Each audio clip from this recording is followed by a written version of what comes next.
ఓం శ్రీయై నమః.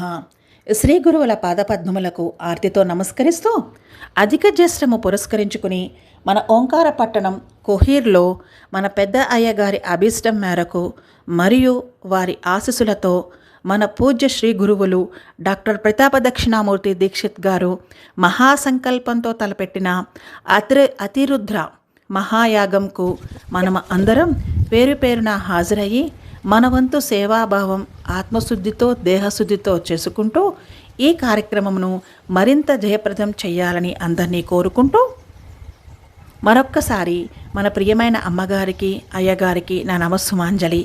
నా అక్షర పదములతో వారి పాదాలయందు. నేటి మన మాట గురు నివాసం అండి. గురు నివాసం అంటే కేవలం ఒక ఇల్లు కాదండి, అలానే పెద్ద భవనం కూడా కాదు.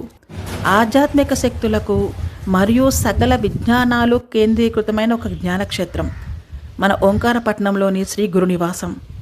ముఖ్యంగా ఇక్కడి సాత్విక వాతావరణం మనకు మానసిక ప్రశాంతతనిస్తుందండి.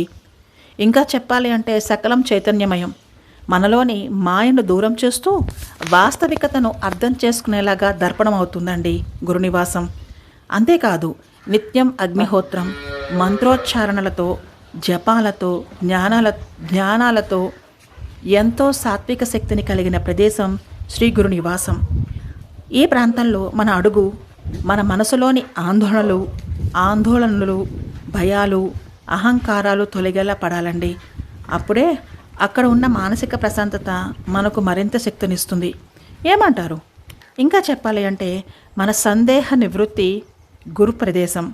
అవునండి, గురువు ప్రత్యక్ష దర్శనం వలన మనకు తత్వజ్ఞానం పైన జిజ్ఞాస పెరిగి, అలాగే మనలోని అనేక ప్రశ్నలకు సమస్యలకు సమాధానం దొరుకుతుందండి. అక్కడ మనకి తప్పకుండా మన సందేహం నివృత్తి అవుతుంది గురునివాసంలో.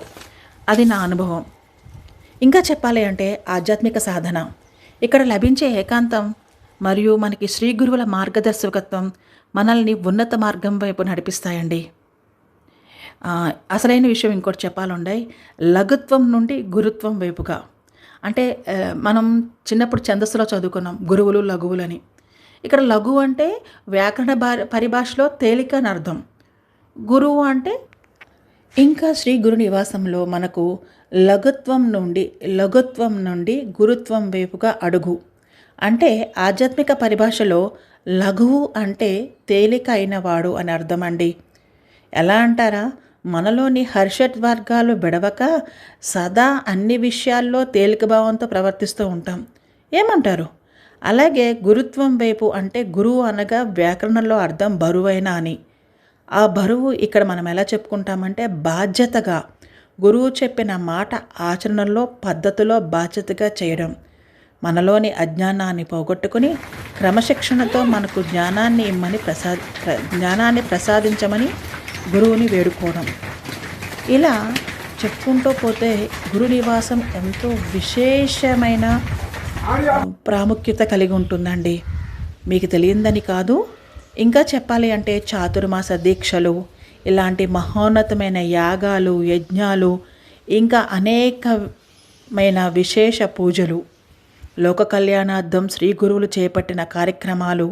ఈ సమయంలో మనం గురునివాసం దర్శించినా మనకు వారి అనుగ్రహం ఎంతో ఎక్కువగా లభిస్తుంది. ఇది పురాణ కాలం నుండి వస్తున్న నానుడు అండి. ఇంకా చెప్పాలి అంటే గురు కటాక్షం సేవారూపం. నిస్వార్థమైన సేవ గురునివాసంలో మంచి ఫలితాన్ని ఇస్తుందండి.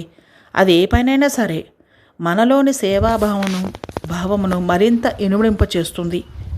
సదా చిరునవ్వుతో ఉషస్సులా ప్రకాశించే వారి వదనం, సదా చిరునవ్వుతో ఉషస్సులా ప్రకాశించే వారి వదనం మనకు ఎంతో శక్తిని ప్రసాదిస్తుందండి. గురునివాసంలో, గురు సాన్నిధ్యంలో వారి అనుగ్రహ దృష్టి, చిరునవ్వు మనల్ని మరింతగా ఉన్నత స్థాయికి చేర్చుతాయి.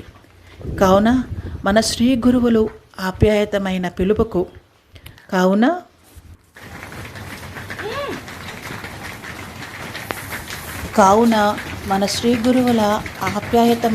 పిలుపుకు మనం మరింత అనురాగభరితమై జూన్ 3 నుండి 13 వరకు జరిగే ఈ విశేష కార్యక్రమములకు ఆనందంతో హాజరయ్యి మరింత వన్నె తెద్దామండి ఈ కార్యక్రమాలకు. ఏమంటారు? ఓం శ్రీ అయి నమః. మరొక్కసారి అయ్యగారి మహాసంకల్పంతో తలపెట్టిన అతిరుద్ర మహాయాగంకు మనమందరం హాజరయ్యి వారికి మరింత ఆనందాన్ని ఇవ్వాలని మనస్ఫూర్తిగా కోరుకుంటూ ఓం శ్రీ అయి నమః.